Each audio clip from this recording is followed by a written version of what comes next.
Hi, and welcome to HUMA Beats and Eats podcast. I'm Marnie Wood, your host, and today I have the extreme pleasure of sitting with the board president of the Decoy Museum at Havre de Grace, Michael Tarquini. We're going to get started. So hi, thank you so much for being here with me. I appreciate it. Please introduce yourself and discuss your role as it pertains to the Decoy Museum. Again, my name is Mike Tarquini. I'm the president of the board. Our board consists of 11 people, including myself. And my job is to corral the board. With all the input from the board, we map the strategic direction, so to speak, for the museum. On occasion, we find ourselves doing some tactical kind of stuff. None of which we want to do, but we find ourselves having to do some tactical stuff because, you know, like most careers, people come and go, and sometimes you have a vacancy, and I'm sure every nonprofit organization has voids that have to be filled. So rather than complain, we just fill that void, and it puts us in a tactical role once in a while. What is the museum's vision? The vision of the museum, you know, the vision kind of ties in with the mission. Our mission, if you will, is to collect, document, preserve, and interpret artifacts that are related to the history of waterfowling and decoy making on the Upper Bay, Lower Susquehanna River. That was the founding mission of the museum. And I'm going to drive that point home a lot, I think, today. We started out as a local museum. Okay. So what's the... Local meaning 3 businessmen from Havre de Grace sat around a coffee shop and decided that with all the rich history of waterfowling and decoy making that this area is known for, we needed a museum or a testament to that history. It just so happens that right outside our front door is the famed Susquehanna Flats. Susquehanna Flats is nothing more than a delta of shallow water that is a result of the headwaters of the Chesapeake Bay meeting the mouth of the Susquehanna River, the largest freshwater feed to the Chesapeake Bay. So all the silt settles there, and what you had was shallow water. And shallow water gave rise to the sun being able to penetrate that water, and you got rich growth of, call it seaweed, call it subaquatic vegetation, which is exactly what it's called. And so Havre de Grace just happens to be located right along the Atlantic flyway for migrating waterfowl. And the Susquehanna Flats turns out to have been the best restaurant along the flyway for migrating waterfowl. Wow. So millions of migrating waterfowl stopped over at the Susquehanna Flats right outside our front door and fed themselves on their way, north or south. And so what naturally emerged was hunting.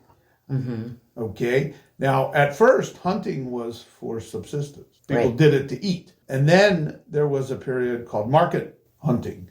Market hunting was, because it's illegal now, was people hunting and killing dozens, if not hundreds, of migrating waterfowl, mostly ducks. Just to put a time frame to this, this is in the 19th century.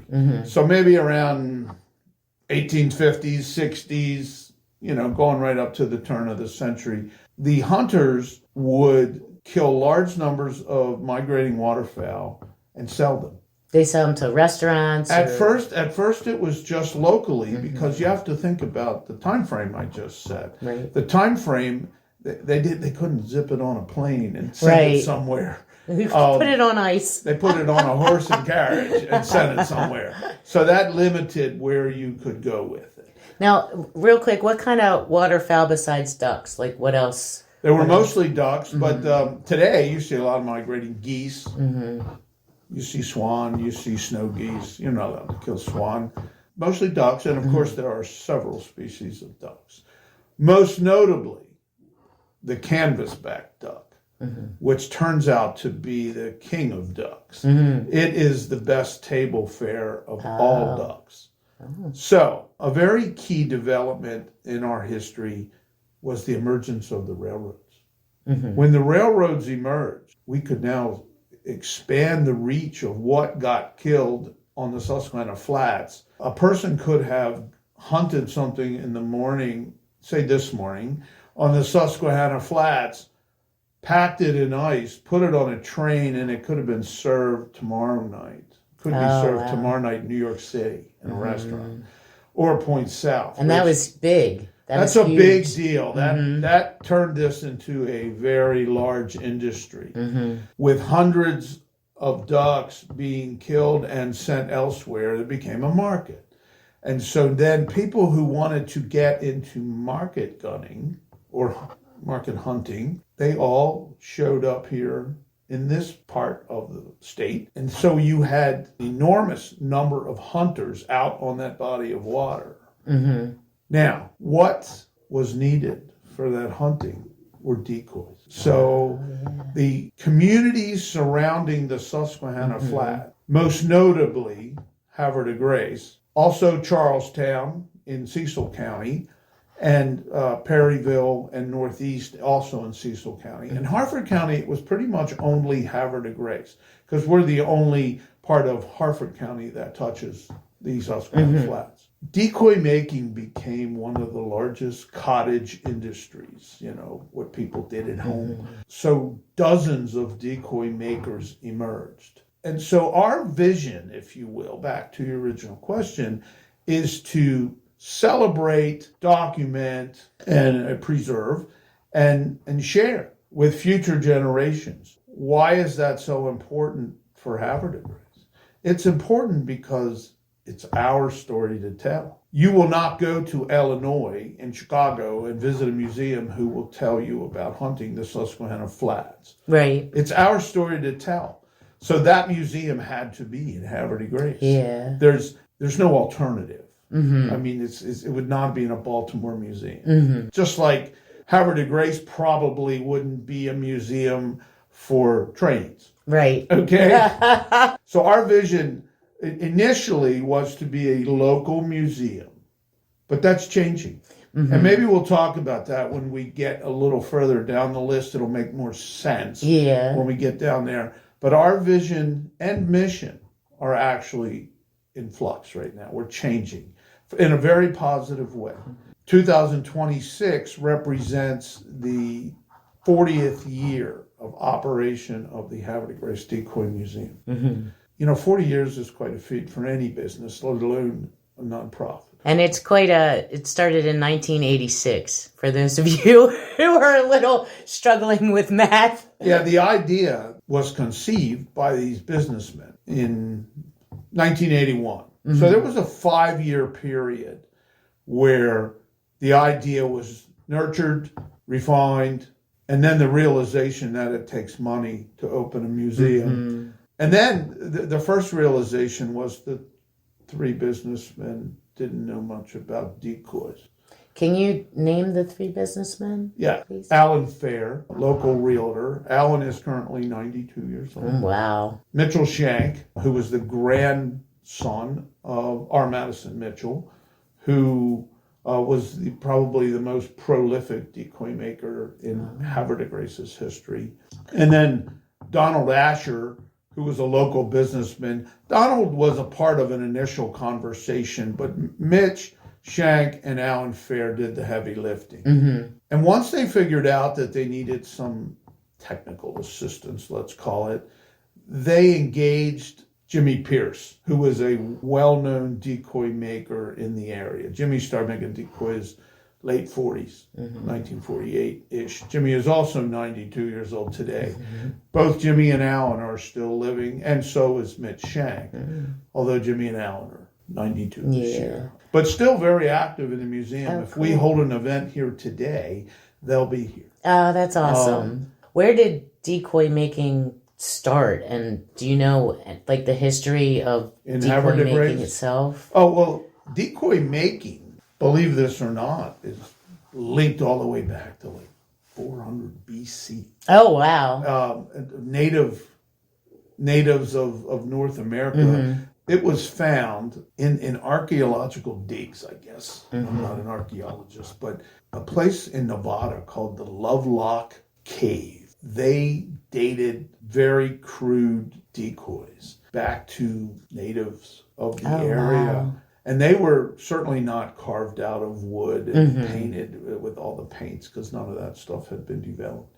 But they were weaved with like tule grass and stuff like that. So as early as, I'm not 100% sure about the 400 BC. It is written somewhere. I've recently read it again. But it very early on, it dates way back. And I did not know this until I got involved in the Decoy Museum, but the oldest form of folk art in America is decoy making. Oh, wow. It's the oldest. Decoy making is considered, and rightly so, a folk art. And when did it start here, like with the market? I think in Havre de Grace, in the mid-late 19th century, the pioneer of what we'll call the Havre de Grace style was a family called the Holly family, as in holly, like the Christmas bush. John Daddy Holly is given the distinction of being the pioneer of the Havre de Grace style. Surprisingly, after 40 years, just opened a permanent John Daddy Holly exhibit. Oh, neat. And you would wonder, how did it take 40 years? But because I wonder that quite often. These things take time. Well, it's very simple. Documentation of the past has been lacking from time to time. And I think that's probably true with most things. Usually the stuff that has most written about it is probably not the beginnings. Right. The beginnings don't get documented as thoroughly as other parts. Another way to look at this, and I think is more correct. I mean, I wasn't around in the turn of the century of the 19th. Yeah, I'm not going to age you. But I might look it, but I wasn't No, you there. don't. I think it's fair to say, it's fair to communicate to all that early decoys were hand chopped with a hatchet. An artisan, we'll call them artisans because that's what they were. An artisan would take a block of wood and kind of chop it with a hatchet and shape it. And if you think about what it takes to take a block of wood and make it look like what you see on the shelves of this museum, you could understand why there aren't that many of the early ones around. Because it's not like you made hundreds of them a day. Right. You might have made a handful, if you made a handful. Maybe as the 1940s and 50s came about, decoy makers in this region tried to figure out a way to make more. And one of the developments that is attributed to R. Madison Mitchell is he figured out a way to employ a duplicating lathe that was designed to make gun stocks and baseball bats. He figured out a way to have a wheel trace a pattern, ride along a pattern, and then have a saw blade attached to, and that saw blade was cutting the block of wood to look just like the pattern. And with that, you could make hundreds in a day, not a couple. How much wood does it take to make, do you know? Yeah, I mean, a block for a duck, for instance, might be 15 inches by 6, block of wood.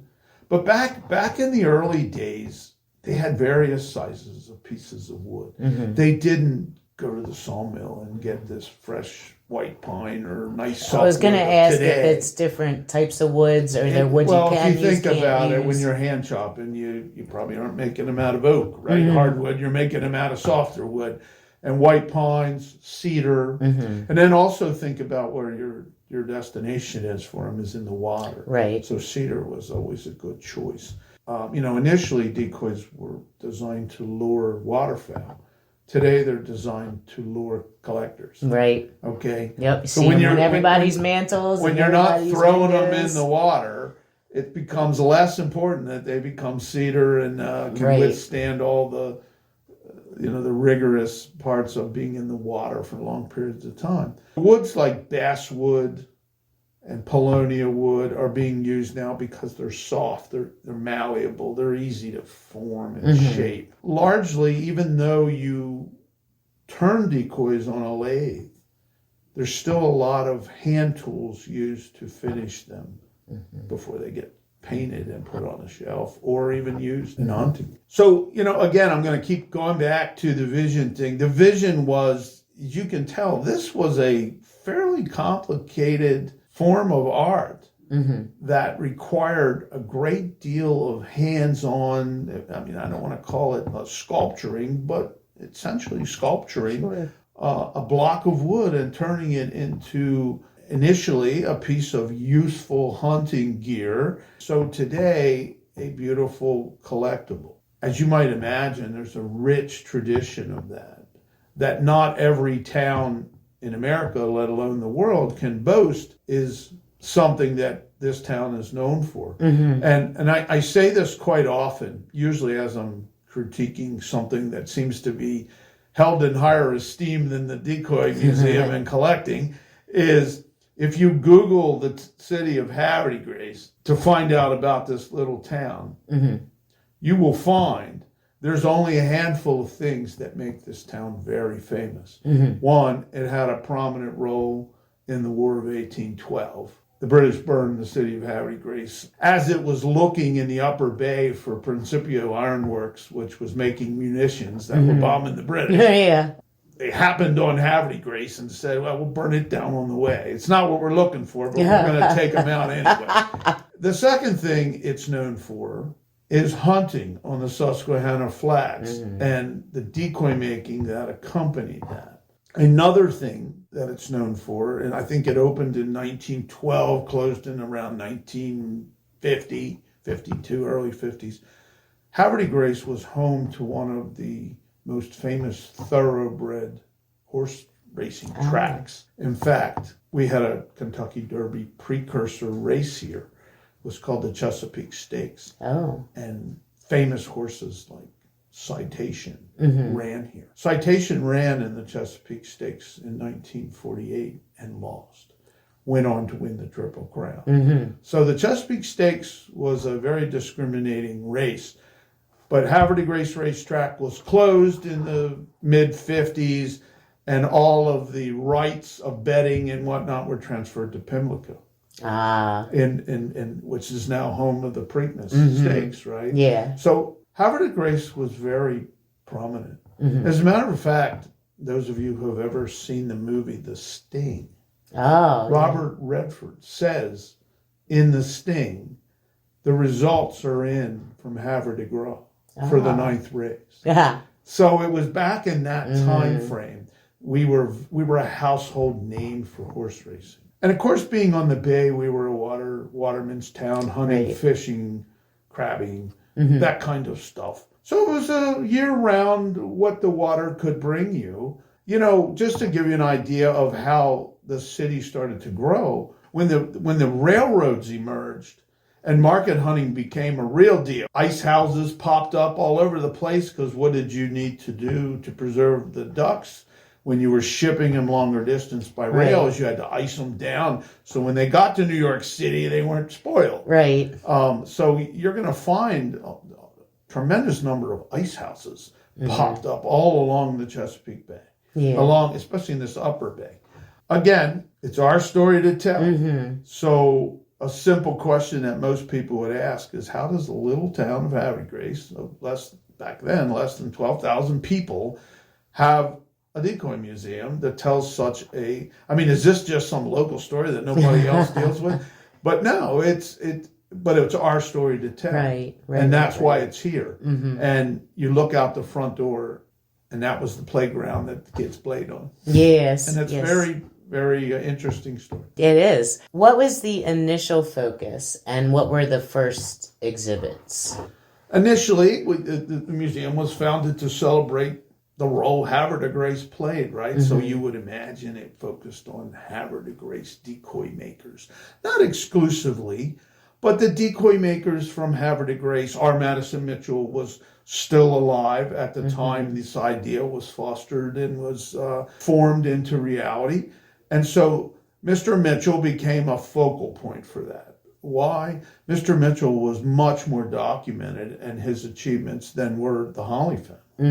Paul Gibson, Mr. Mitchell, Bob McGall, These were all local legends. And then the equipment that was used and the techniques. And so that was the focus initially. Okay. And then it developed into, well, all of this was because of the flats, hunting on the Susquehanna Flats. So we need a gunning the flats exhibit. Yeah. So you talk about all the techniques that were used to hunt these birds. There were guns mounted on the bows of what they called punt gun skiffs that were 2 inches in diameter. And they fired them and the boat would recoil 10s or up to 50 feet when the thing went off. And it would kill 50 or 60 ducks at one shot. There was just all kinds of things developed. And as you might expect, people start killing hundreds of anything. Then laws start emerging too, because preservation and conservation became an issue. What time frame would you say it started to become an issue? I would say right at the turn of the century, 19th to 20th century, there was I think the initial act was called the Lacey Act. And I want to say it was like a 1908 kind of thing. It might not be exact date, but what it did was prohibit the sale of migratory birds across state lines. Oh. Ooh, all that railroad stuff went by the wayside. And then there was another conservation which outlawed the use of things like the punt gun and another multi-barreled gun that was mounted on the bow of a boat called a battery gun. When it was just that, a battery, a number of single barrels. And we have an example of both up in the museum. I think the one we have up there has 7 shotgun barrels mounted on the front of a boat.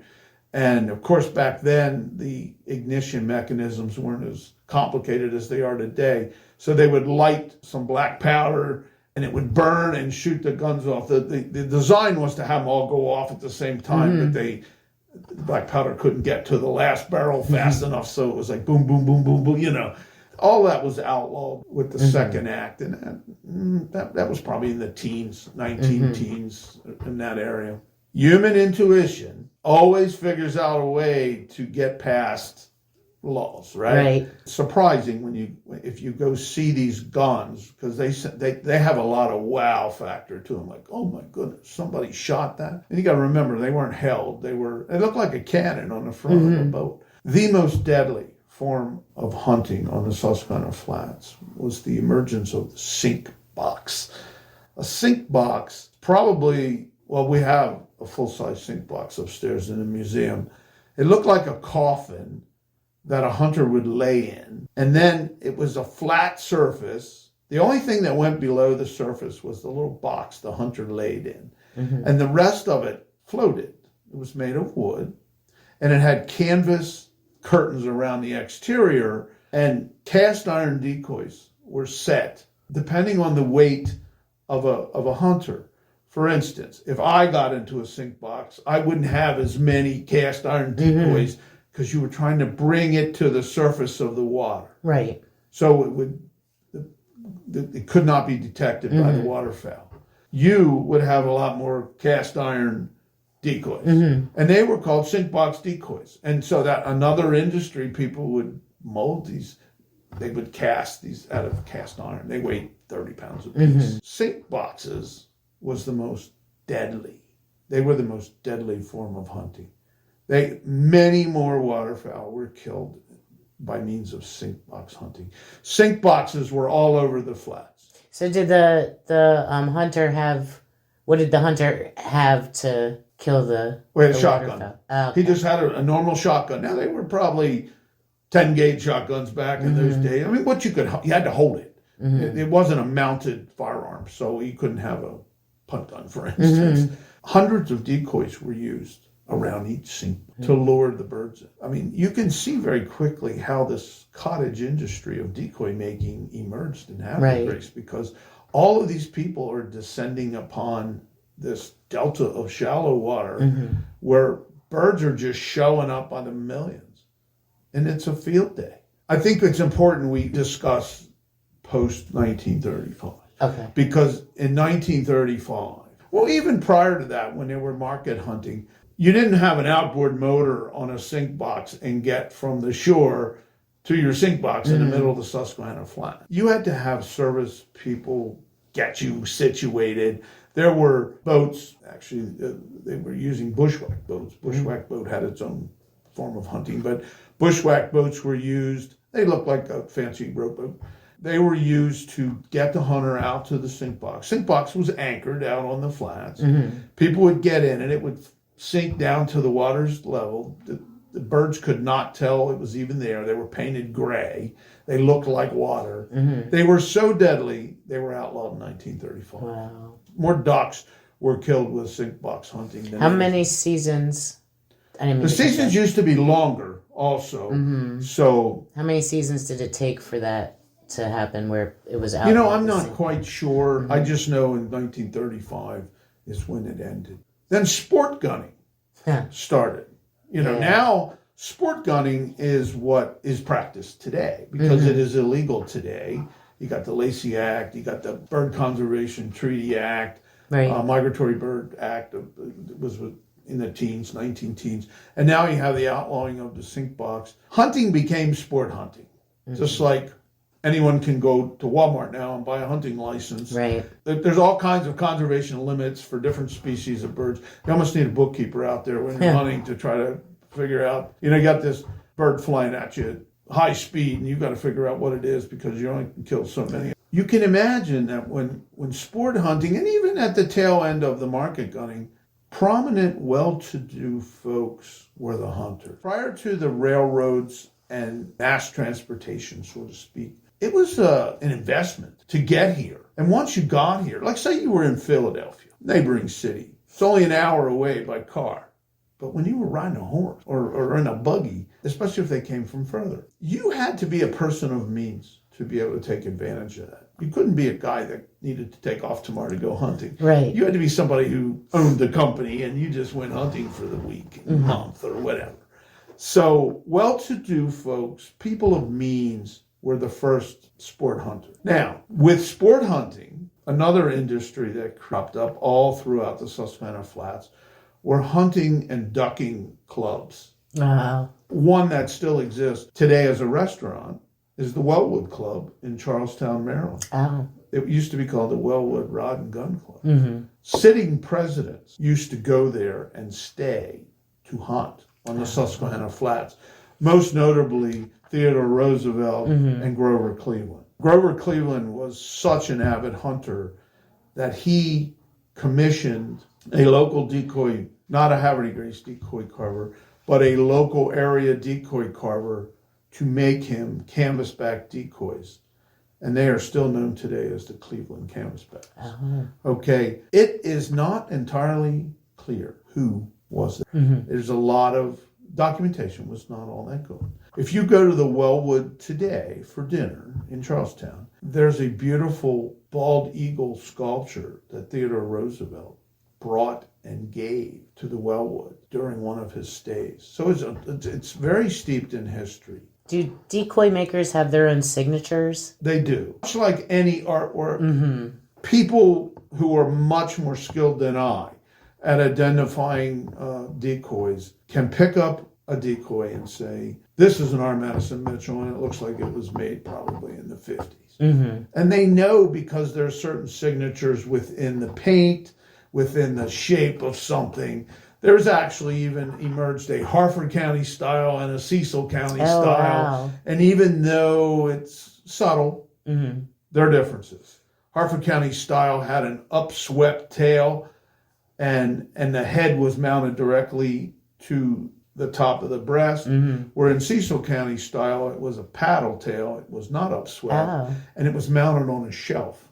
So if you look at a decoy, you can pretty much tell if it was influenced by Cecil or Harford County. That's interesting. Although there were crossovers. I mean, some people in Cecil County might have made it a little different. Charlestown, Maryland, which is a very small town in Cecil County, had 5 very famous decoy makers that play a role in the history.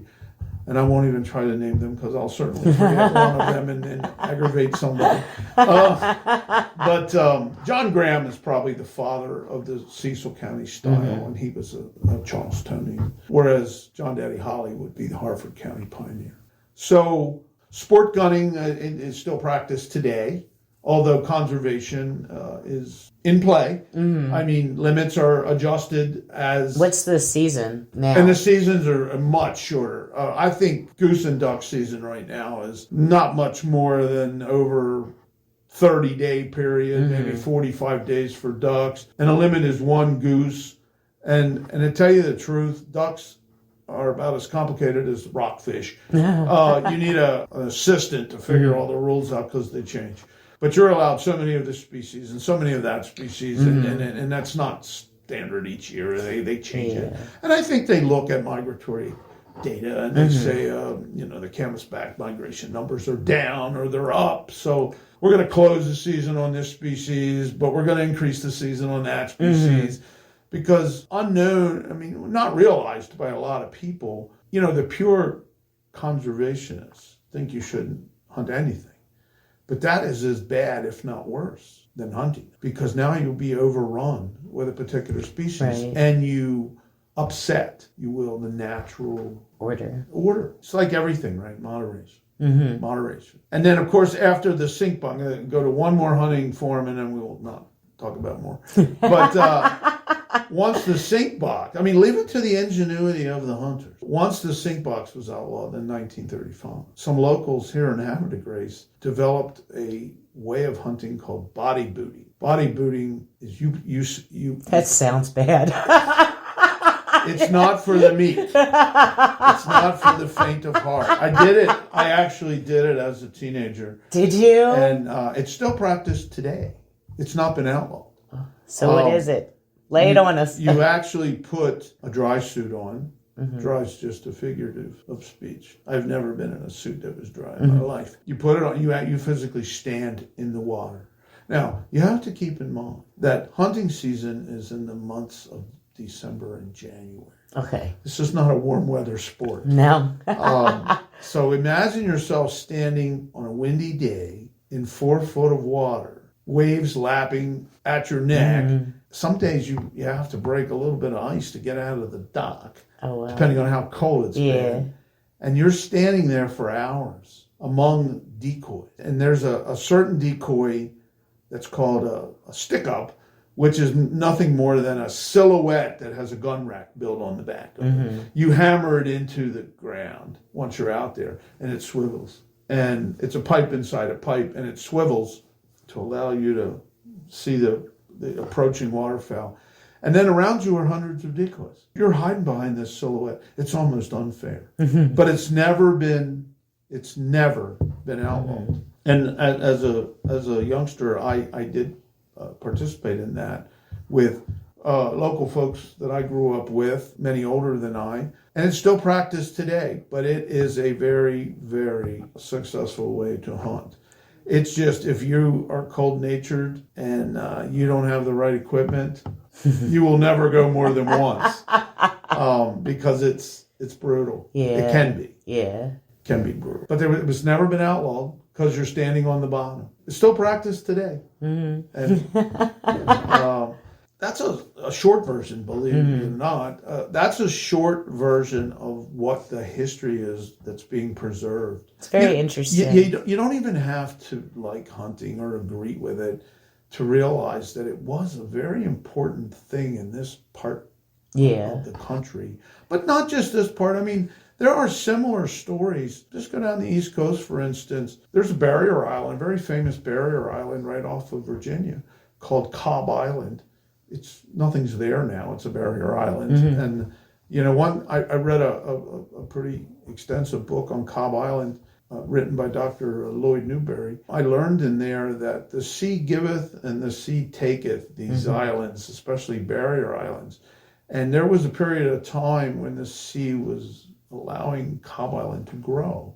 And Cobb Island was out there where all the migrating waterfowl. And where we were canvasbacks up here, they were brant and other wood duck species, black duck species down in Cobb Island, and geese, brant, and black ducks were the most common down there. And hunting was so prevalent, and people traveled there to do it, much like our story. Right. But Cobb Island's not our story to tell. It's Virginia's story to tell. Yes. And I think if you go to Michigan, there's Michigan stories, and if you go to Arkansas, there's certainly, I think Arkansas might be the migratory bird hunting capital of the United States. I think. Oh, that's interesting. But anyway, there's all good. There's four major flyways. Yeah. We happen to be along the Atlantic flyway, as was Cobb Island. But there's a Midwest one, and there's a mountain one, and then there's a Pacific one. They all start up in Canada, and they all come down, as seasons change to get away from the brutal cold. Yeah.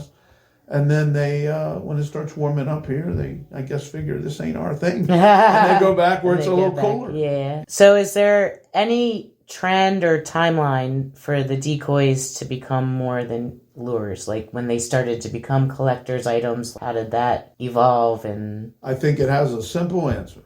The emergence of plastics. In 1956, I think, the first polymer or plastic decoys were developed. Oh. Why would you spend all that time making a decoy by hand when you can just go get some plastic ones? And you can go buy a dozen plastic decoys at Dick's Sporting Goods for $120, or you can go buy one wooden decoy for $150. What would you do? And think about how light they are. Yeah. You can throw them in a boat. And when they get all banged up, you throw them away and go buy more. So I think the emergence of plastics and plastic decoys, which were started in the, I want to say probably late 50s, but more importantly later than that. I mean, they weren't mass produced in the 50s. Hunters had alternatives to the hand-carved artistic pieces. And at that point, the cottage industry of making decoys was so prevalent, people start collecting them. And then people start learning the history. Now say, well, gosh, if you study the history of all this hunting that took place in the Susquehanna Flats, you'll learn that Cecil County and Harford County made the decoys for that whole area. Who was the famous people? And now you want one of each one of theirs, and now you want one of each Harford County person. And then younger person comes along and had nothing to do with any of that history, but they think it's neat and they want to make it. And so they're making it. And so now they're not so famous for back in the turn of the century, but it looks neat, so I need one of those. The next thing you know, you start a collection. I'll tell you something that really, and again, I'm not an expert in this, but I do hang out with some folks who are. And I think it's generally agreed upon that COVID, believe this or not, if one thing came out of COVID that was probably good for decoy collecting, was the emergence of online auctions. Because the in-person auctions were you couldn't do it. And so all of a sudden online bidding became a big deal. You didn't have to be around people. Oh yeah. So a lot of the auction houses today rely on online bidding. You can go online and find an auction that's taking place over a period of 6 or 7 days, and then you can electronically bid on something, and that has skyrocketed the value of these things. Oh, wow. Because the demand. Think of the people it reaches. One of the largest and most prominent decoy auction houses is in St. Michael's, Maryland. So how many people go to St. Michael's to attend an auction? Right. Versus how many thousands of people can monitor one online now? Right. And COVID made us aware of that possibility. I mean, it didn't start with COVID, but it flourished with COVID because now people who were in that business of buying and selling decoys had a mechanism to do it. And it'll never go the other way. There are still live auctions, but they're much fewer and further between than they used to be. And even with live auctions, you can send your bid in via the airwaves. You can do it via the internet. When you go to a live auction, that room is not full of people. There are as many people manning phones and or websites. It looks like the telethons that I used to see on TV. It looks like the old Jerry Lewis telethon. They're manning the phones. There's as many people doing that because people are bidding from afar. Mm-hmm. You don't have to fly across the country to buy something an auction that's being held in St. Michael. Yeah. So I have a very close friend who is the principal, one of the partners at the most prominent, believed to be the most prominent decoy auction houses that exist. And it's in St. Michael's. And there's many. And I'm going to use an example that's going to shock you. Shocked me, and I'm not easily shocked. We forged a relationship with this auction house. And what that has done for us, we've been given access to prominent collections to exhibit here. Oh, neat. How does that happen? The auction house signs a contract with a very prominent collector. And these auction houses are serving the entire North America and maybe beyond. It's not uncommon that a famous collector in Minneapolis, Minnesota, has perhaps the best collection of waterfowl decoys that exist in North America and contract a guy in St. Michael's to auction them off. So the guy in St. Michael's calls the Harry Grace Decoy Museum and says, are you interested in putting Billy Smith's decoys on display for 2 or 3 months? Because we just signed an agreement to auction them. Only a fool says no. Right. We've been allowed to exhibit some pretty big time That's stuff. awesome. Now, when they're sold, just recently, in fact, probably 3 weeks ago in Chicago, outside of Chicago, Lombard, Illinois, two decoys of a collection of about 150 that were upstairs in one of our cases were auctioned. More than 2 were auctioned, but the first 2 that were auctioned, the first decoy brought $1.2 million. Wow. And the second one brought just a little over $1 million. Wow. So almost $2.25 million in 2 blocks of wood. Wow. And they were here at the That's Harry Grace awesome. Museum. Yeah. And that must really make you guys so proud. Make the board very that's a proud. great segue to what do you want to be when you grow up? Yeah. It goes to my point of our vision and mission is changing. We are changing from what was founded 40 years ago as a local museum. And some say we've arrived. I'm a little more pessimistic and say we're arriving. Sometimes you don't know what you don't know. Right. And there's a lot more complication than just having a couple neat exhibits to call yourself something bigger than you are. We're going to become, if we haven't begun to be, a super regional museum. Oh, neat. In other words, we are not just worried about what happened in Harry Grace. Well, that's a fantastic story to tell. Right. And we're being pulled in that direction by local experts who not only, I use the auction house as an example, but local collectors. One thing you'll find about many decoy collectors, certainly not all of them, they're people of means too. When you're buying something for $1.2 million, you're not wondering where the next meal's coming. Right. You know? So what else do those people do? They appreciate the art form. They appreciate people who are trying to keep it in the forefront. And they're supporting those people. Right. So it helps us too, because somebody who's willing to buy a decoy for $1.2 million most likely will be supportive of an expansion effort at the museum. Right. That helped make it famous.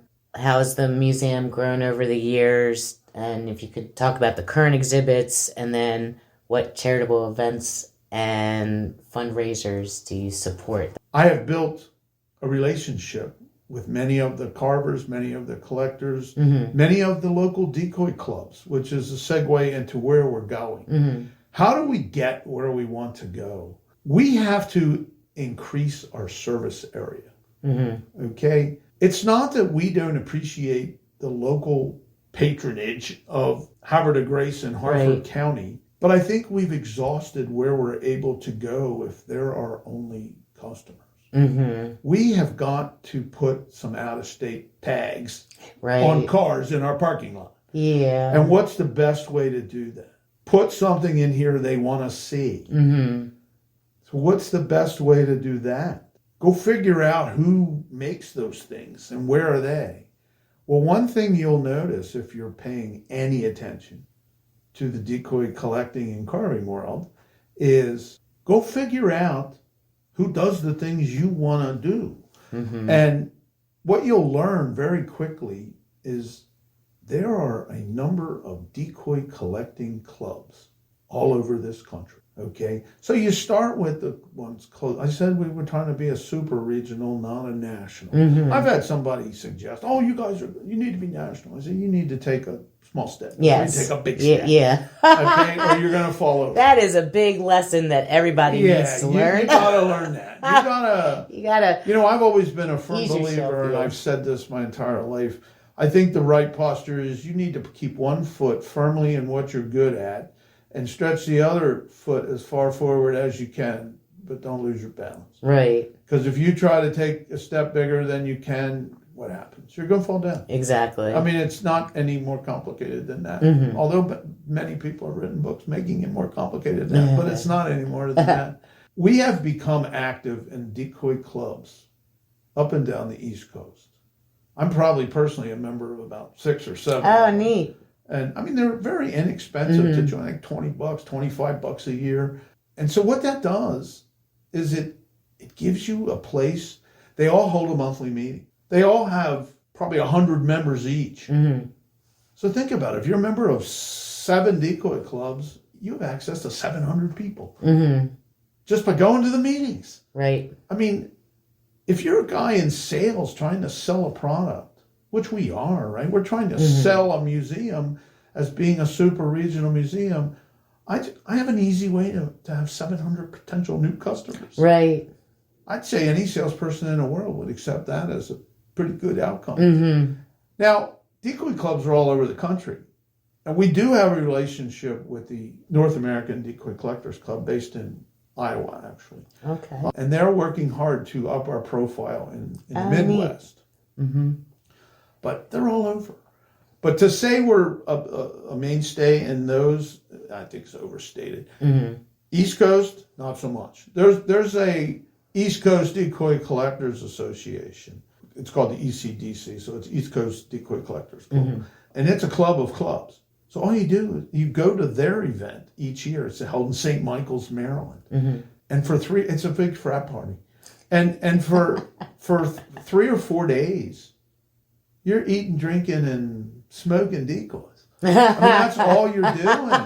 That's all you're doing. Everybody there has an interest in it. Yeah. So if you want to learn, go where the people who can teach you are. Right. You can't learn at home. You know, although we do have a group that feels all you have to do is Google something. Mm-hmm. But really all you have to do is get yourself... Be present. Be present.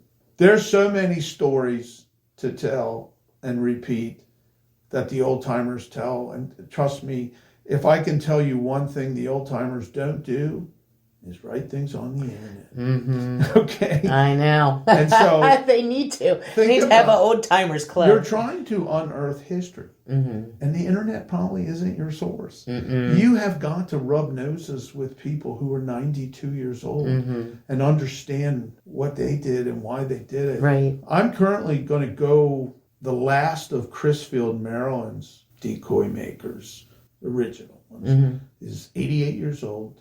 And he's in declining health, but still very mentally sharp. Mm-hmm. I talked with him at the ECDC event here back. We had it in early April. We're going to write a story in our magazine about him.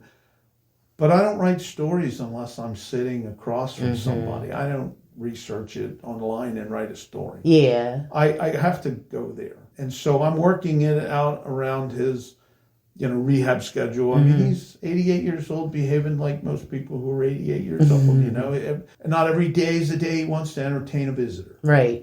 So he's working with his personal schedule to accommodate me. He's a super wealth of knowledge, and I want to do that. There's another gentleman, not nearly as far along in his decoy life. He's probably in the 70s. I'm going on a trip up to New Jersey And while I'm up there playing golf, while I'm up there, I'm going to sneak over and see him a couple afternoons, get some photos of him around his shop. And we're also going to write an article about him. That's awesome. And why are we doing it right now? Because we happen to have 2 exhibits up there. One of the guy in Crisfield and one of the guy in New Jersey. Very cool. Who happens to be in the same town the golf course I'm going to. What a coincidence. What a pity. I know some of your questions from this are about the Canvasback, and it's pretty far down the list, but we use the Canvasback magazine as an outlet to get the message out to and develop our followership and to increase our followership. Now, I might not remember correctly, but you don't have to be a member to get it, but you get a discount if you are a member. If you're a member, it comes to your house in the mailbox 4 times a year. If you visit the museum, we encourage you to take one home with no charge. Okay. Other than that, you would have to obtain one at a show because, we're just not sending them to a blind list. We send them to members and we give them to visitors who come and visit the museum. And then other than that, you have to pick one up off a table at our display table that we would have at a show. It's a 48-page, full-color compilation of scholarly articles and what's going on in the industry kind of stuff. And I have the honor, I say with a smile, of being the editor of that. And it at times is a little overwhelming because 48 pages of content 4 times a year is a lot of work. It is. And I don't consider myself a writer, and I don't write all the articles. I am very fortunate to have a group of folks that want to write regularly for the Canvasback.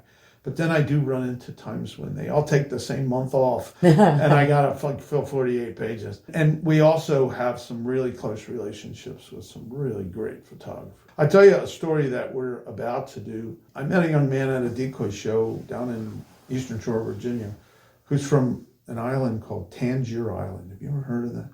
It's in Virginia. It's actually just across the Maryland-Virginia line, but it sits out in the middle of I guess it's the Chesapeake Bay still. Is it like the Tangier outlets?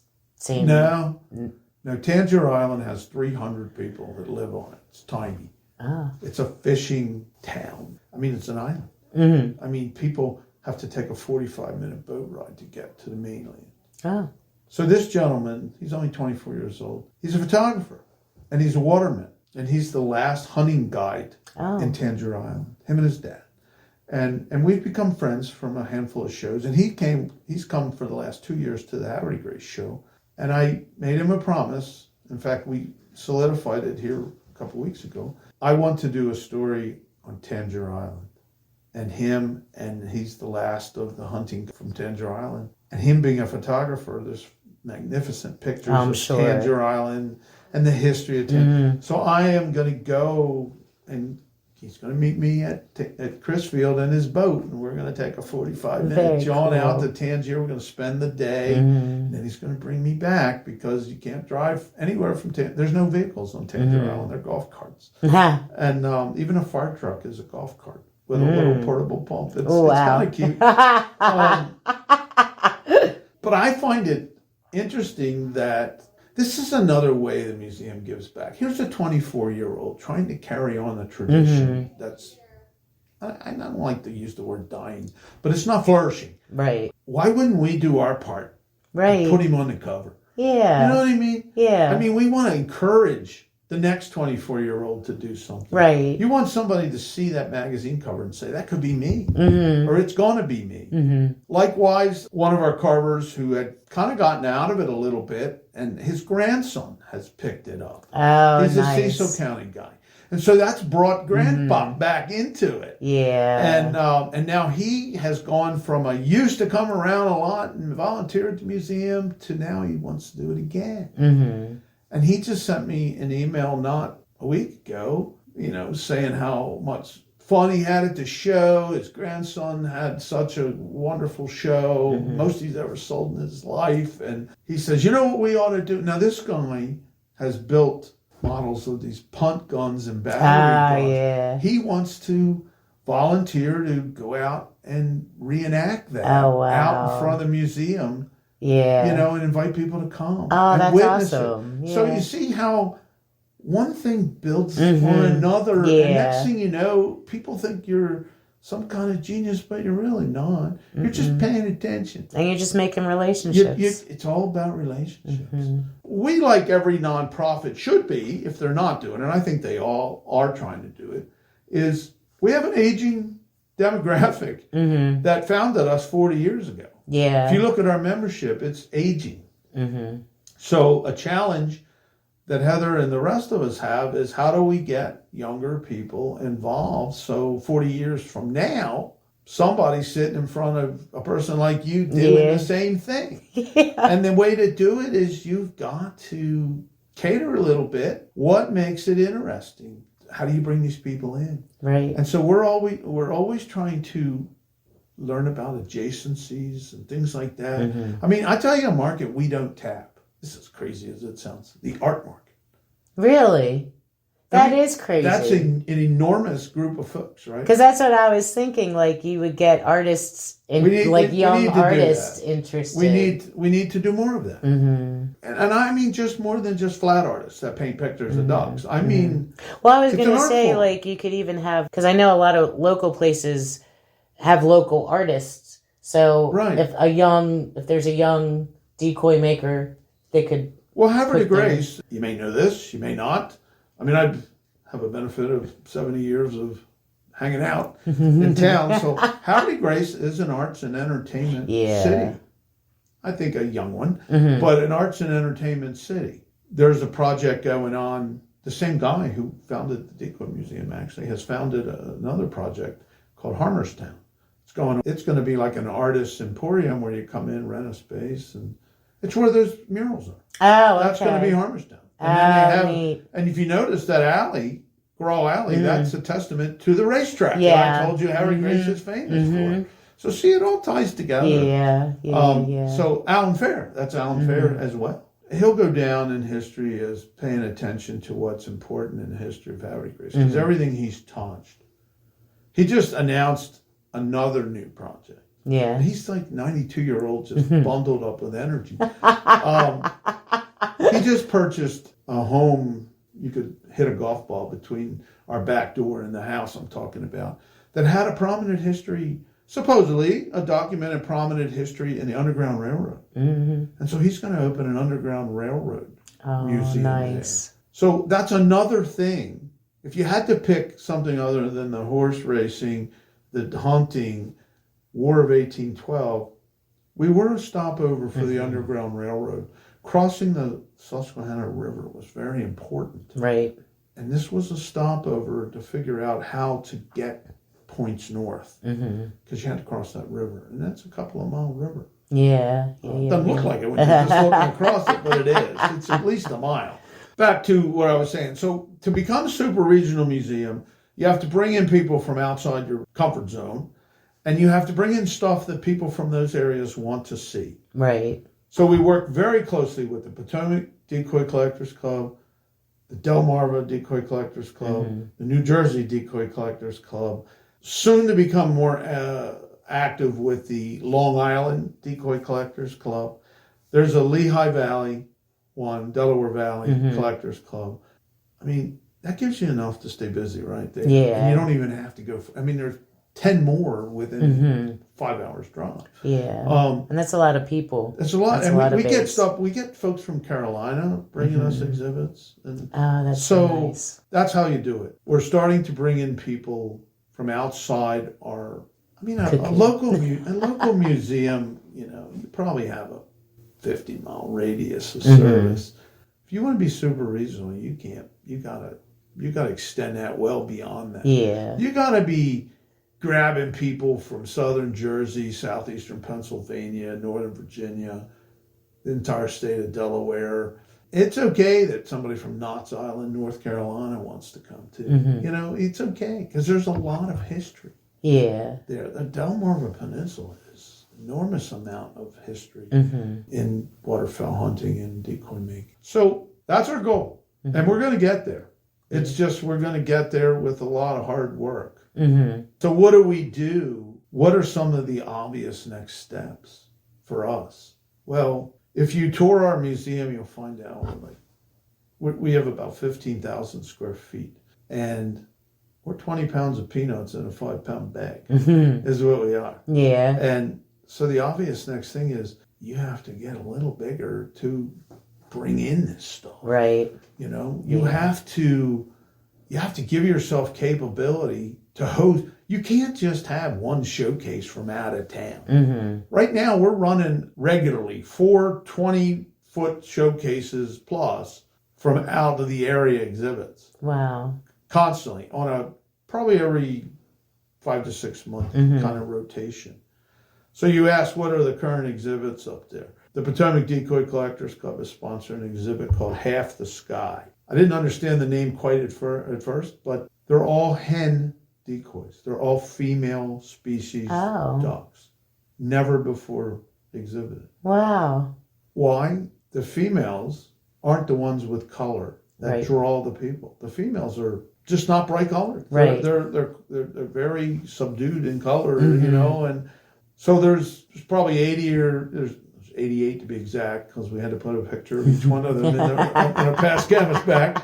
There's 88 decoys up there of nothing but hen decoys. Mm-hmm. Okay, so that came from Potomac Decoy Collectors Club. The Delmarva Club has Oliver Toots Lawson from Crisfield. He was, you know, if you ask anybody who have they heard of that makes decoys, I would be shocked if 100% of them don't tell you the Ward brothers from Crisfield, Maryland, because they were among the most famous. Mm-hmm. In fact, we, even at the Decoy Museum in Havre de Grace, have a picture over there on the wall of the Ward brothers. They're just very well known. Mm-hmm. Well, Oliver Lawson's from that era. He knew those people. He worked in their shop. Yeah. So that's two. Third case, a gentleman named Bob Seabrook from Absecon, New Jersey, just happens to be outside of Atlantic City where this golf course is. He brought a very fine collection of shorebirds, which in Maryland we don't really have a lot of shorebirds.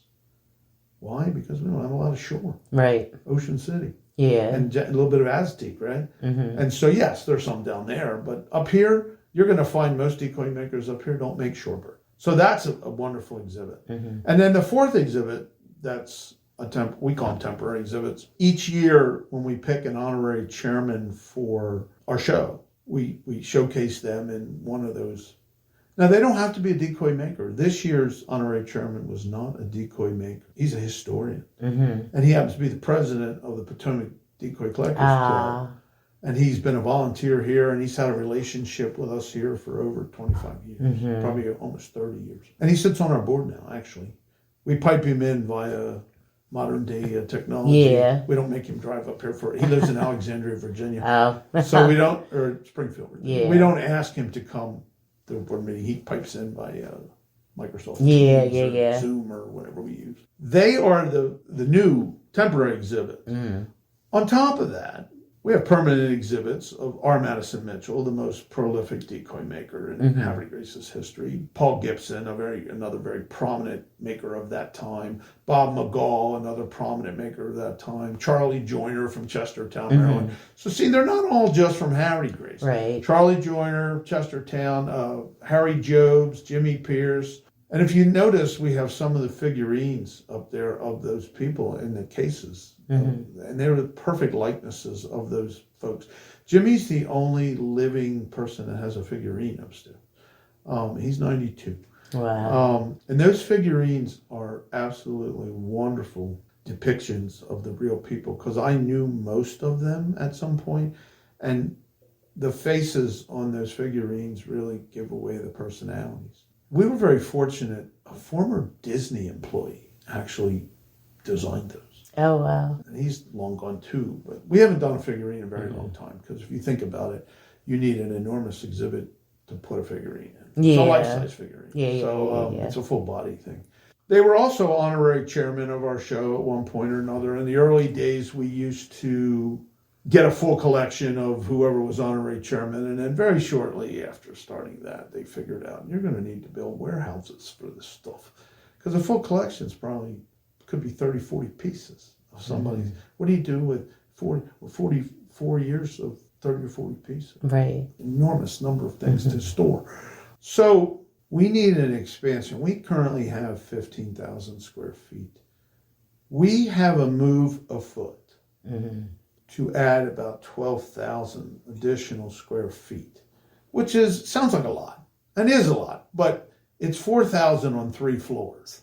So it's really not a lot. When you look at it's not going to look that different when you look at the outside of the building, Right. but 3 floors. Right. The downstairs is all going to be backroom stuff because we're bursting out we got stuff lined up on the walls. And we're bursting out the They're seams. bursting at the seams. We are. We need more space to have events, but we can't afford. We're not running a banquet business, Right. But we right. need to be able to have 120 people in the house for something, whether it be a presentation, because we're doing that. You know, aside from the Canvasback magazine, which is printing scholarly articles about things that we exhibit, we also invite those folks to come in and we do a moderated discussion. At first we did like a PowerPoint thing. You're drawing people from 90 plus years old to 20 something Right. years old.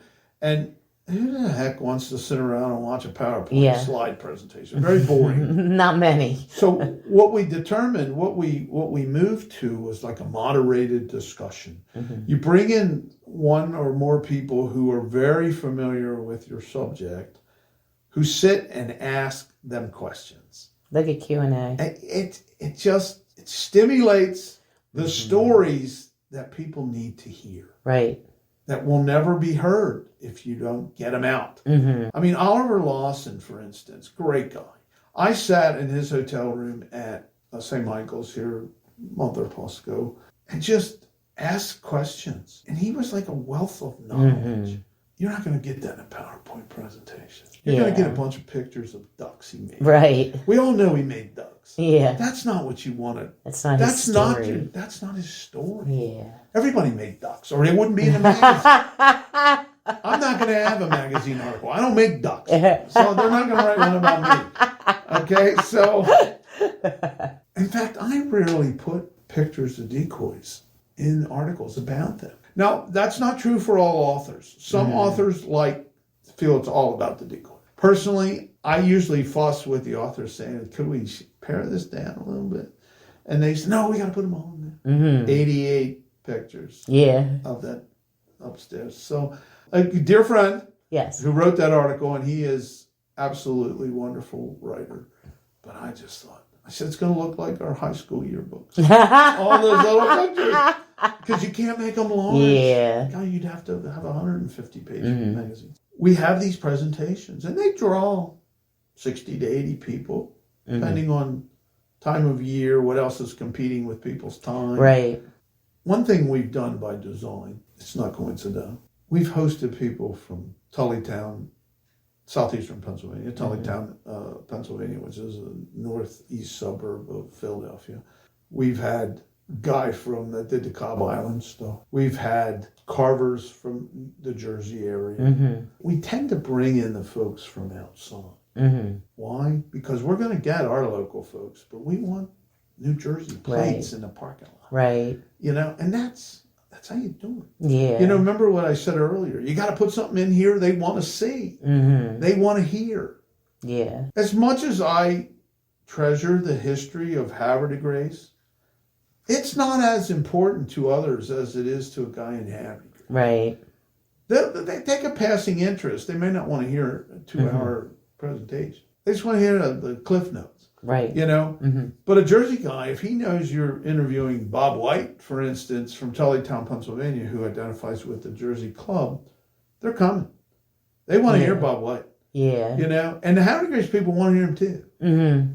You know, the people you bring in, those 2 collections that came to us from the auction house. We had a guy fly in from the Midwest that actually did the presentation because the gentleman who owned the collection suffers from Alzheimer's disease and he could not do it. So the guy he hired to go out and find all these decoys for him came and did it. And I have to say this just to brag a little bit. I think bragging typically doesn't get the message across. Usually you just have people come witness it for themselves, make their own impressions, and you don't have to open your mouth in most cases. Mm-hmm. After about an hour and 15 minutes of moderated discussion, the gentleman who came is a very notable decoy collector and aficionado of the industry.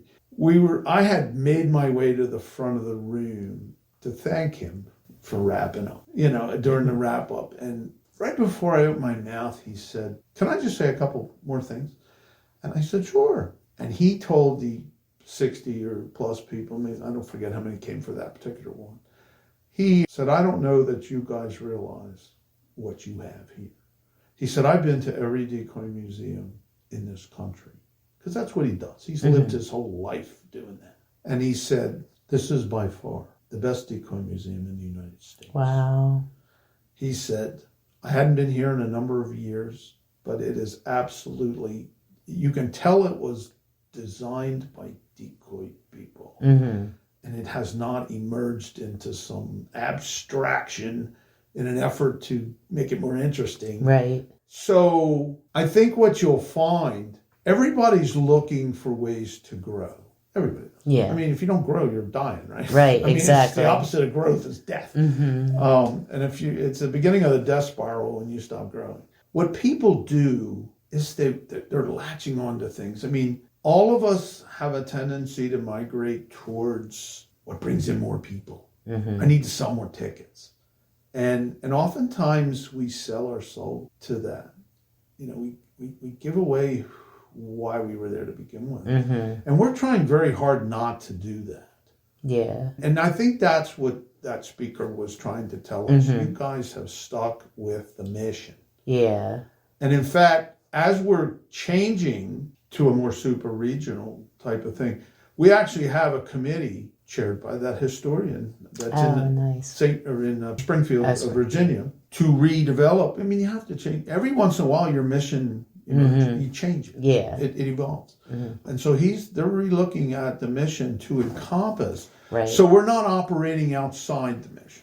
Right now we take a step out. And I told you, 1 foot in and 1 foot out, and we're firmly out. Yeah. But we want to make sure we're here 40 years from now. And the only way to do that is you have to change. You have to get a broader audience. Yes.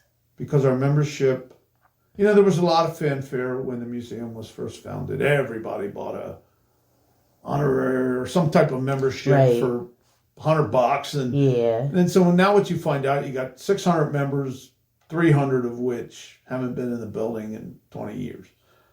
Okay? Mm-hmm. But they're lifetime members because, so really half your membership rolls are supporting the museum. Mm-hmm. And it's probably not a surprise that the operations budget for this type of facility is enormous. Yeah. This is a $350,000 a year plus operations budget. Mm-hmm. That's a lot of $8 admissions at the front door. Yeah. You know what I mean? Mm-hmm. And so you don't get it from just admissions. Good thing, because we wouldn't be here. But you get it from a variety of things. We're all writing grants where we can. Most grants today, though, do not allow operations use. Mm-hmm. So we're holding fundraisers, and the only thing we haven't done yet is a chicken barbecue out front. Mm-hmm. How can people find out about your fundraisers? Where can they go to see? We have recently, I say recently because it has the benefit of being true. It's recently. We have recently tried to up our profile on social media to reach a segment of people. You're not going to reach everybody. Right. You're going to reach a segment of people. We use Constant Contact, but a nice thing about that is you got to already have the contact for Constant Contact to reach them. Mm-hmm. But how do you populate a Constant Contact database? Did I mention there's a lot of decoy clubs? Mm-hmm. Guess what they all have? Mailing lists.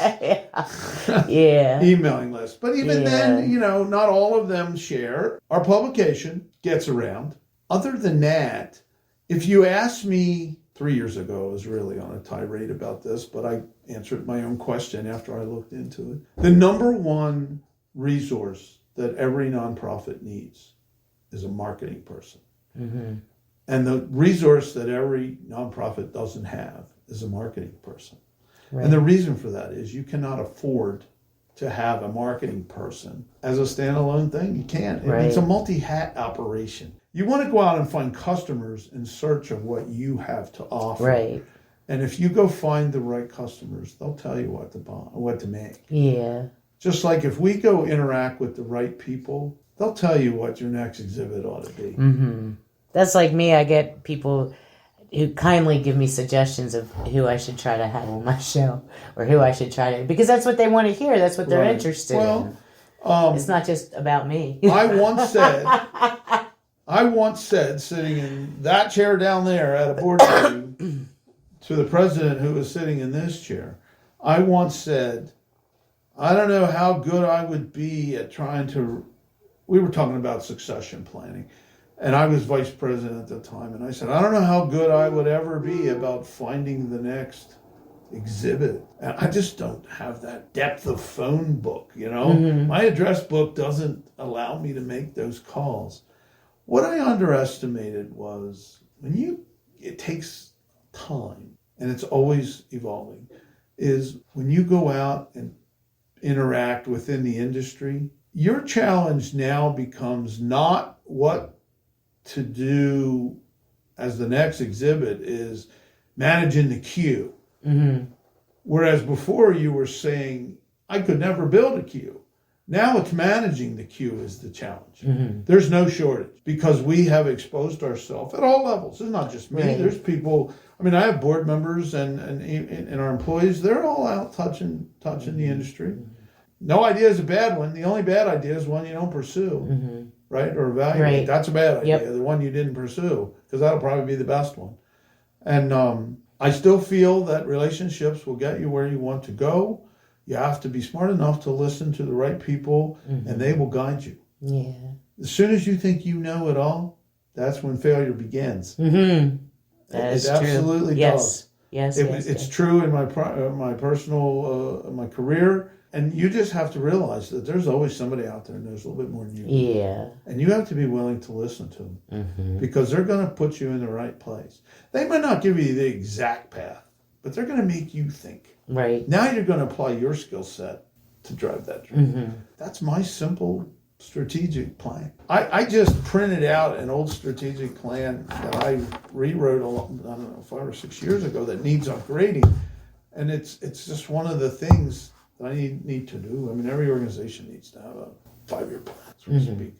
And this one, 5-year plan is typically outdated the day you sign the front page, right? Yeah. You just have to do it. And so I just reminded myself last night, because it has some history in there, and I didn't know how deep you wanted to know, and what year did you put this on? And I didn't remember all this stuff. Uh-huh. We're not a strong marketing organization, but yet the lifeblood of our existence 20 years from now is marketing our product. Mm-hmm. One of the things we enjoy hearing the most from visitors is one of the things I don't enjoy from customers.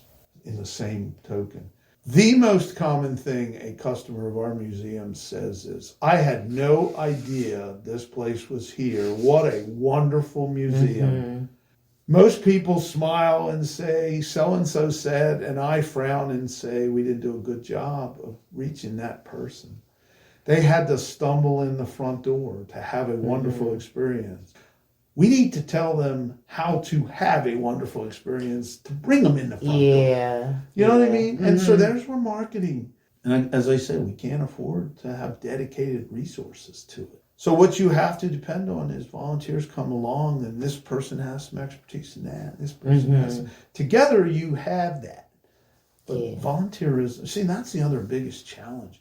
Volunteerism is on the wane across the board. I always wonder about that, though, because I know there always seems to be such a push for people volunteering. More so now, they have to in high school. They have to get so many, in order to graduate, they have to get so many hours. Well, hopefully it's to build a thought process as people leave high school to where they want to keep volunteering for things. Yeah. Because I'm telling you, volunteerism's on the wane in a big way. It just is. Do you offer classes? Do you teach? I had seen it on the internet, but I hadn't. One of the things that the museum did in the earlier days was there were carving classes, there were how to do a specific thing, maybe painting a decoy head or something like that.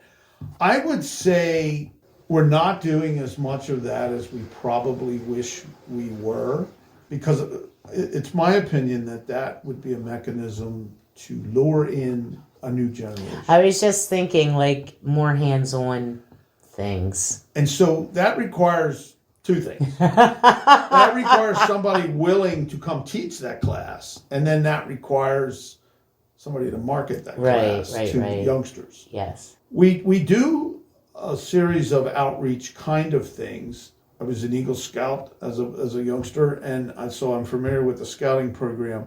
One of the badges you earn as a Cub Scout when you're young is the whittling chip, and that teaches you how to penknife safety.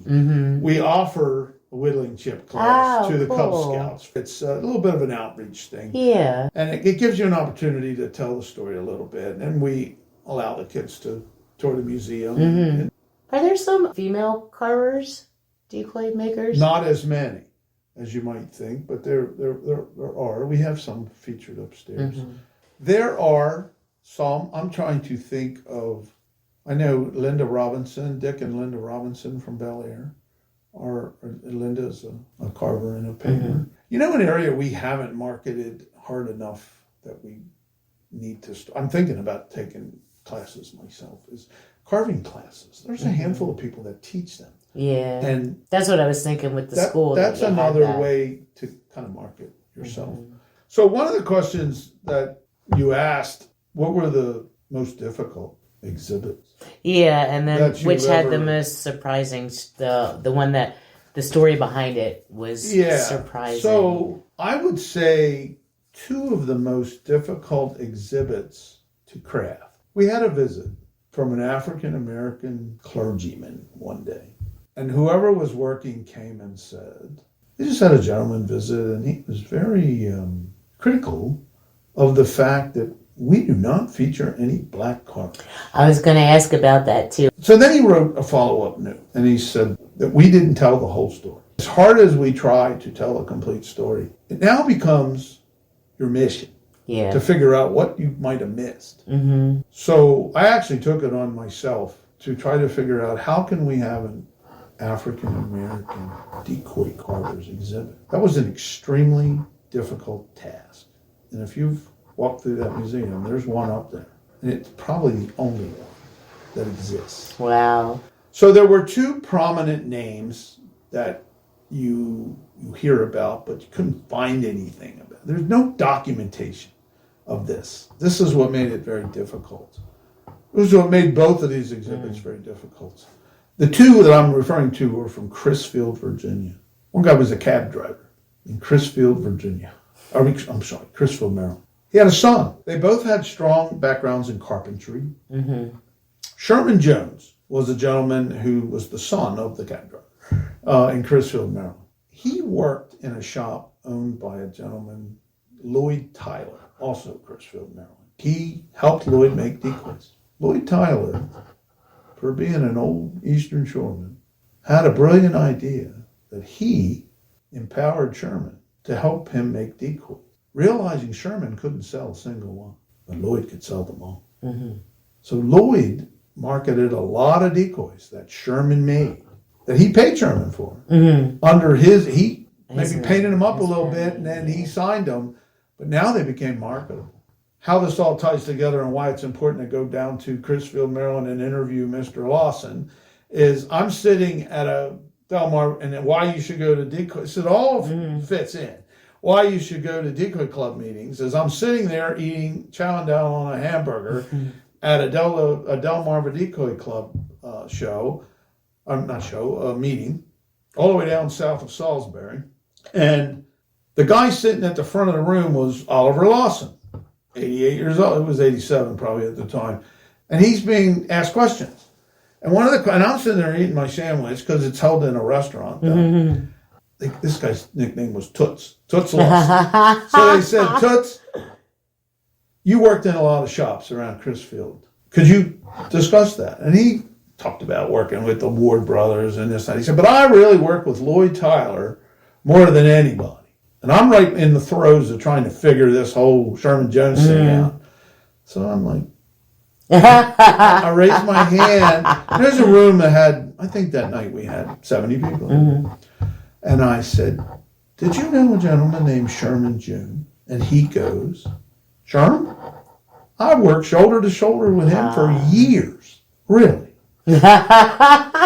Could you discuss that a little bit? And I'm like frantically writing notes down because I'm trying to develop this exhibit.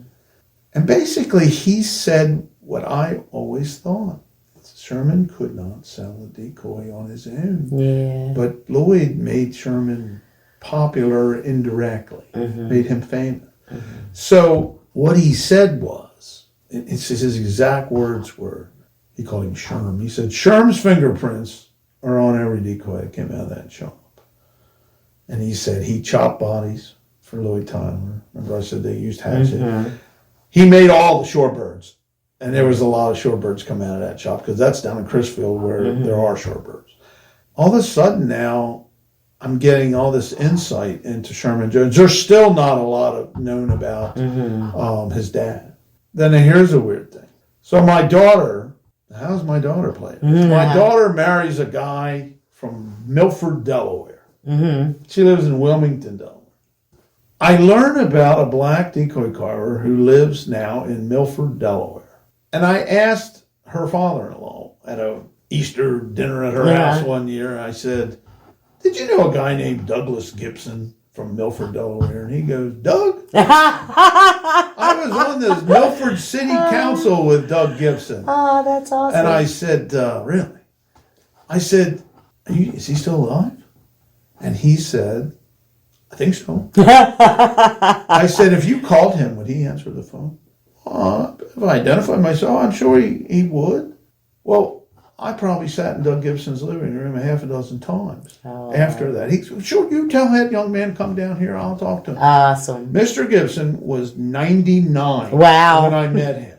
Had all his faculties. And I remembered everything. He was good. His son lived with him at that point. His son was in his 70s. So Mr. Gibson talked to me on, I know, 5 or 6 occasions. I kept going to Milford. It's only a couple hours away. So he's a part of that exhibit upstairs. And then I met another guy named James, but he's right outside of Chincoteague. So I have the cab driver and his son, the two Joneses, Mr. Gibson. I learned Mr. Gibson's father made decoys, but only to hunt with himself. He didn't sell any. And now I've got James. I can't think of his last name. And he was my favorite of them all. I can't believe I can't remember his last name. James Johnson. So then I find out James was taught by a very prominent white decoy maker down the road from him, Mr. Grayson Chesser, who I know well.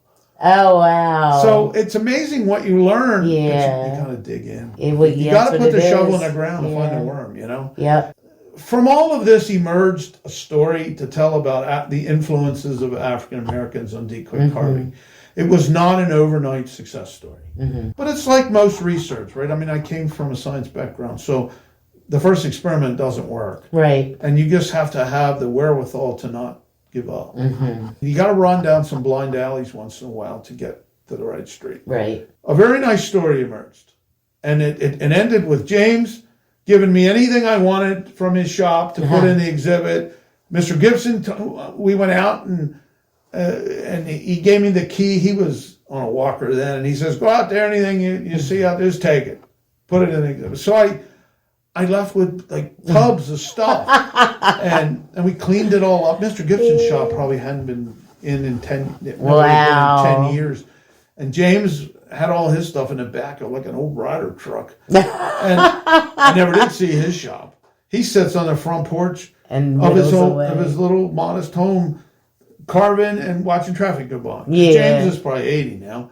So that's how that exhibit was born. But it wasn't an overnight success story, but it was a success story. Yes. A very similar experience was this, as crazy as it sounds, this Holly family.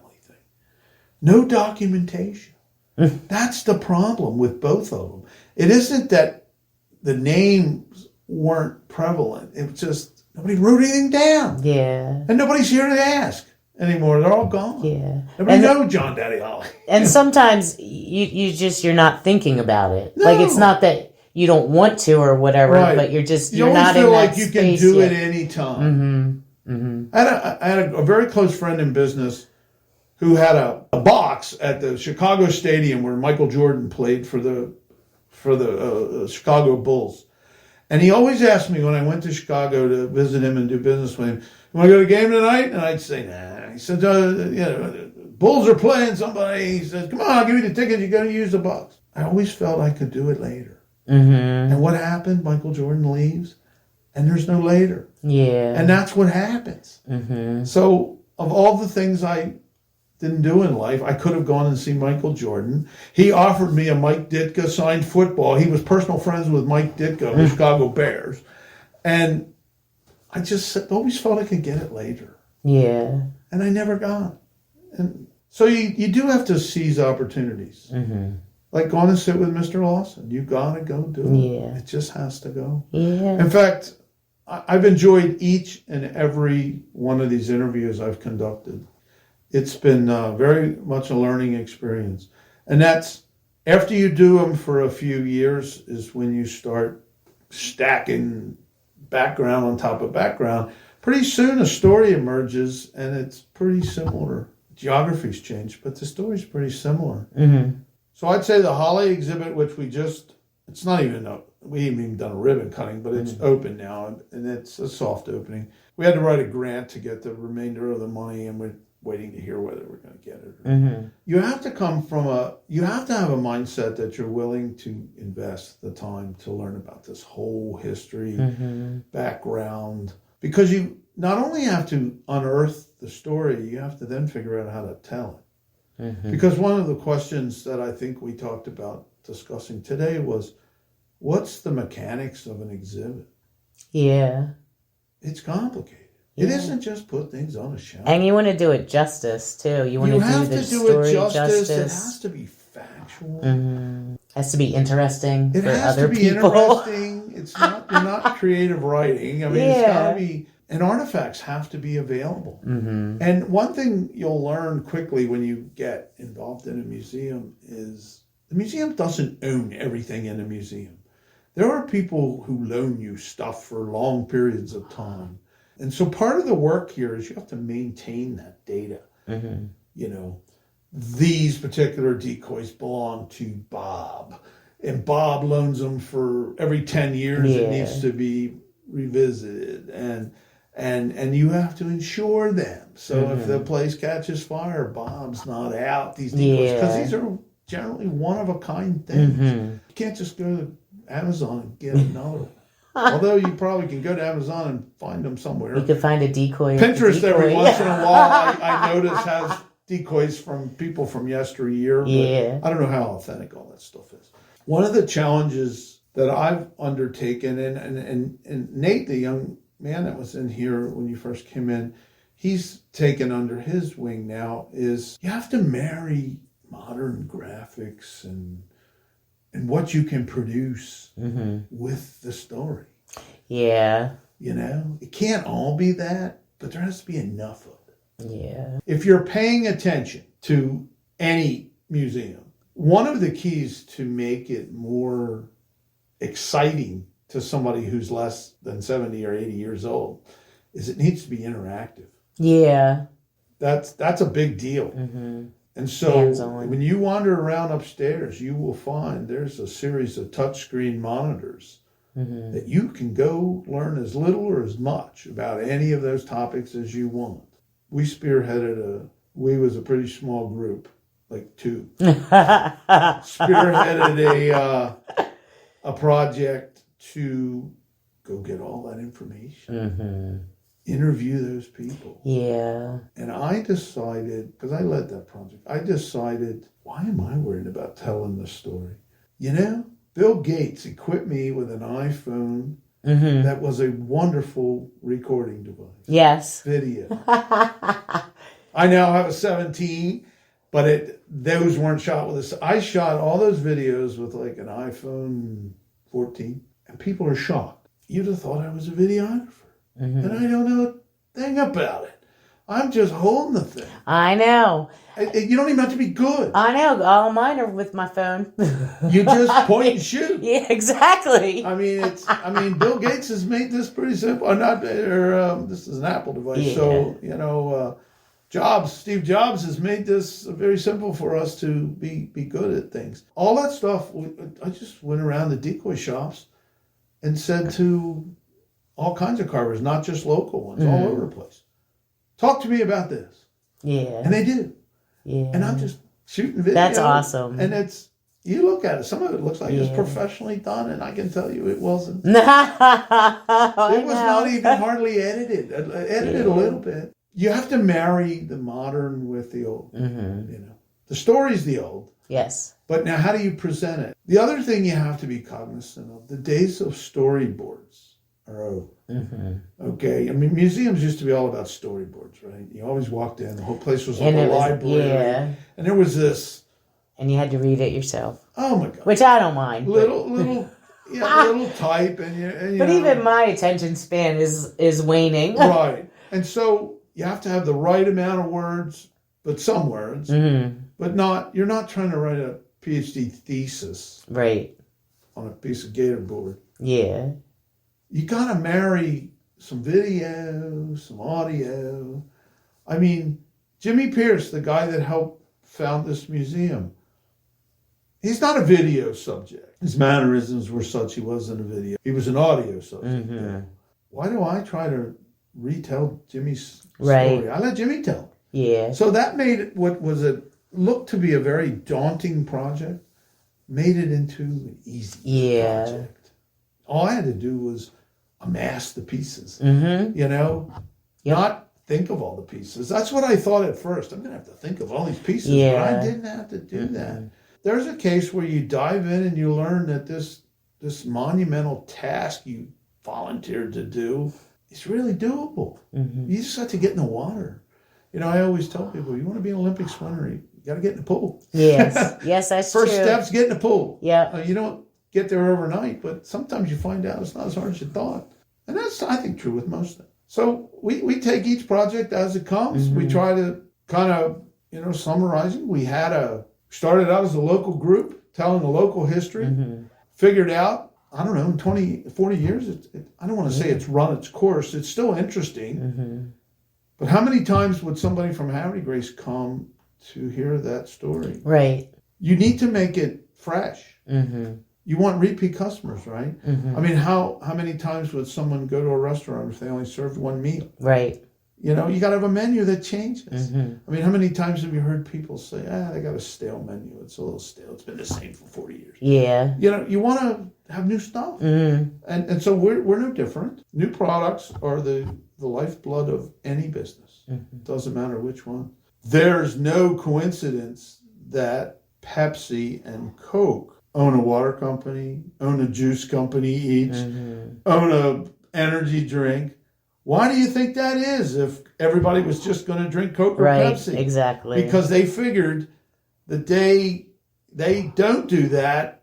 Their market share only goes one way when you're the market leader, and that's down. Yeah. When you stop innovating, you start dying. It's just that simple. I don't care what business you're in. And until you learn that lesson, you'll not be successful. You cannot sit on your laurels. You just cannot rest on them. You got to constantly be reinventing yourself. Yeah. So that's where we're at right now. The Decoy Museum, we find ourselves needing to reinvent ourselves a little bit, not to abandon our earlier mission and story, because it's still our story to tell. But we use that as a springboard to tell a broader story. Yeah. And showcase more things. And the more other things we showcase, the more other things we'll learn about. Yes. Because you keep talking to the same local guy, you're going to hear the same local story. Yeah. You talk to a guy out of Tullytown, Pennsylvania, you're going to hear stuff Something you never different. thought of. And now you're going to say, did they do that? Well, come to find out there's a whole industry of that and you didn't know. I think there's a basic skill that's required to be good at that. But I don't think you have to go to Wharton School to learn it. I think you have to be patient. One of the criticisms, and most people do it in a funny way, but one of the criticisms of me is he loves to talk. But I'll tell you something, I love to listen too. Mm-hmm. Because I spent 40 years listening to customers. I'm really good at knowing when to stop talking and start listening. But you do have to know, you have to know when to listen. Because if you really want to know what's going to make you famous, listen to your customer, your target audience. Yep. They're going to tell you every time. You got to listen. They will tell you what product to invent. Mm-hmm. All you got to do is listen. And it's up to you to make it happen. Mm-hmm. And it's a whole lot easier. I mean, the idea is the hard part. Right. You have to learn to drive down those blind alleys and recognize when you're there. I've been successful in those kinds of things, and I've tried to bring that to the Decoy Museum. Not everything that we touch works, but you have to have a little persistence and some patience. I'm not very patient. I'm not I told you either. I was Italian. I'm not very patient. I got the patience of a rattlesnake. I'm patient sometimes with some things, and then other things I'm not. I chomp at the I'm bit. actually I'm like, successful. all right, come on. I do selectively. I have all the patience in the world for some things and absolutely none for other things. Yep. Do you want to share anything about upcoming events or anything like for your 40th year anniversary or anything? Yeah, I mean, I can share the Decoy Museum. The first week in May for the last 45 years, even though we're only 40 years old, there were 44 years. We just did the 44th. But they've been going on for 45. We had to cancel COVID. Imagine that. So that was 45th year. We've had a Decoy show and fundraiser. And the reason they've had more Decoy shows than the museum's been around is they figured out these great ideas cost money and they needed to raise money. Yeah. And so they started out by building some enthusiasm in town by having this Decoy show. So next year will be the 45th. So all of that money is operational money. We take all that money and put it towards operations. We host smaller events. We sponsor those.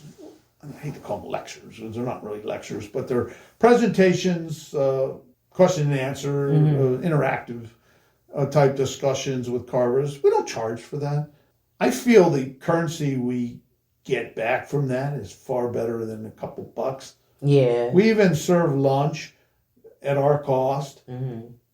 But the discussions and the reputation that you gain by hosting those. Right. When a man from Iowa comes in and tells you this is the finest museum in the country, you have a tendency to say, whoa. You know, it makes you think of yourself a lot differently than you did before he said that. Like, who would have thought that? Yeah. They're a little self-serving for us, too, because it helps us populate the queue of ideas. I sit at those presentations listening for different things than the story. In researching the setup of the whole thing, I already know what he's going to say. So I'm looking for what did the guy in the crowd ask that generated that answer? And who asked that question? And I'm going to follow up with him because there's something interesting about that question. I think he has some experience I should probably know about. So I sit at those things learning that way. We just recently held a fundraising banquet. It's a higher end, $100 a plate kind of banquet where there's auctions, live auctions, silent auctions. It's held at the historic Wellwood. So we picked the venue, which is a historic duck hunting place. Last year we had over 200 people. The event was extremely successful. It raised a lot of money for the museum. So we picked the first Saturday night in December amidst all our counseling that said, you can't have an event that close to Christmas and it'll be successful. Nonsense. Our event was essentially sold out. We do a lot of little smaller events. We do shows. We participate in all the local Decoy Club events. Each of them has a show in some part of the East Coast. We've gone as far south as North Carolina, as far north as, I do the Jersey show up outside Atlantic City. We've had some members that go all the way to Long Island. I think we're in search of one more major event to do. Not sure what that is yet. We're entertaining ideas. But Stay tuned. I just don't know what it is yet. If you want people to come to something you're doing, it can't be just like the one the guy did last weekend. Yeah. So you want something that's unique. Mm-hmm. The biggest project that's out in front of us is this expansion. I told you we were looking at a 12,000 square foot expansion. We do need more space. Can we reevaluate use of current space? Always. Certainly you can. Mm-hmm. Do you want to take an exhibit out of an old timer that's been in here for 40 years to make that space? No. Yeah. Because their grandkid's going to come through here one day and wonder, where's Pop-Pop? And we don't want to do that. Right. We're actually out for bids right now in this project because we're trying to get a real cost. We think, I just made that number. I didn't make it up. It's based on a lot of formulas. But the real formula is a contractor willing to come in and build something for you, and he's bid this amount of money. That tells you what it's going to cost. Yeah. And we're in that process. And I suspect what we're trying to do is going to be in that area. Yeah.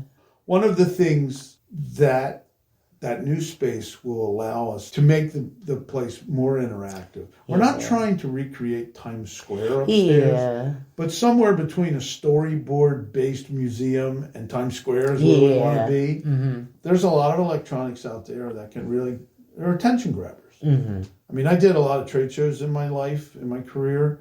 You only have a couple of seconds to grab someone's attention. Right. So it's got to be something that does it. And it ain't going to be a Be something storyboard. good. It's not going to be a storyboard. Right. You don't catch that key word in the middle of the 10th paragraph that brought you back. Right. It's just not going to be. It's got to be something.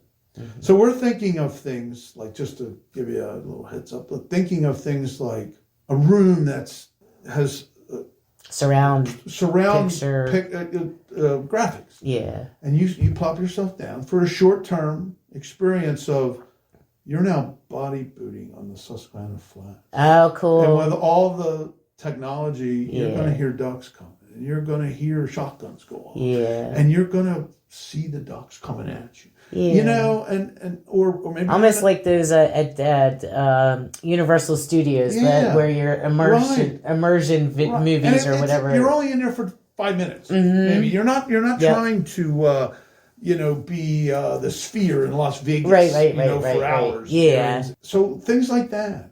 Mm-hmm. I mean, rooms that give you that. Another crazy. We hired a master planner to help us think a little bit about things we didn't know about. And that is, you can use holographic technology. I can have R. Madison Mitchell teach you how to carve a decoy through a hologram. Mm-hmm. You can stand there and you'd think he was standing right there, but he's not. Mm-hmm.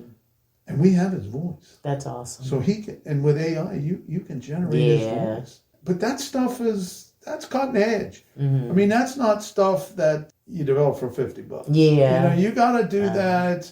And so that kind of stuff is what we see ourselves trying to do more of.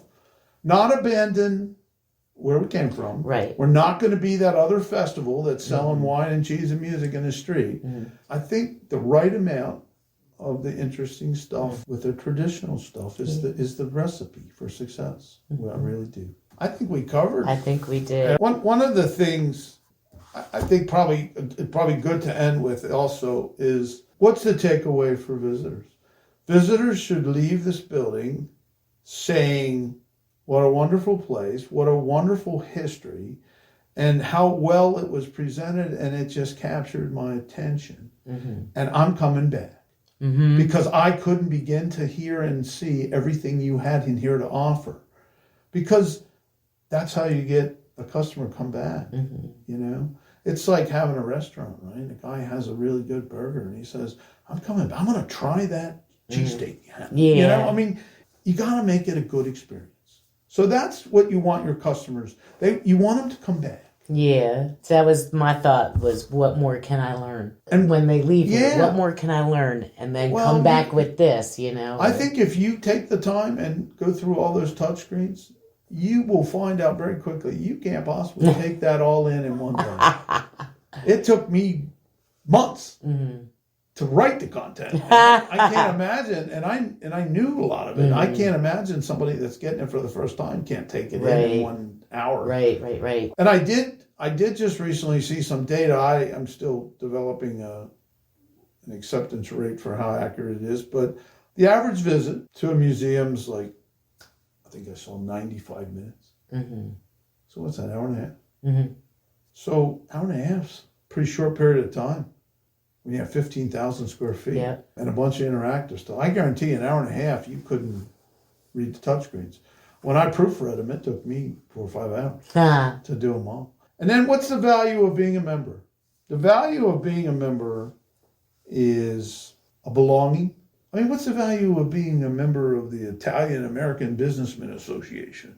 It's you're in a cultural thing you identify with. So so now you're in a museum about decoys and waterfowling history, art, folk art. I mean, there's a number of adjacencies that touch this. And just being a part of that, getting a publication that comes to your home 4 times a year, advertising what's next. Membership is inexpensive. I mean, I think it's $50 to be a member for a year in a Decoy museum. That's not bad. It's not. What do you do for $50 in today's world? You can't even go have lunch a lot of times. I think your members are going to be people who identify with some part of what you're trying to do. They're either waterfowlers, have a history of waterfowling, collectors, maybe makers. That's a small segment is the decoy makers. But people who appreciate art, appreciate folk art, maybe they, folk art itself is a whole thing, right? I mean, it's a whole category of itself. Or appreciate the history, the Havre de Grace history. There's of it history. too. I mean, again, I told you the 4 things the town's known for. Just go to Google, look at that. I mean, they're there. The old Wikipedia. So I don't think I missed anything from your list. I didn't even look at it. I know. I studied.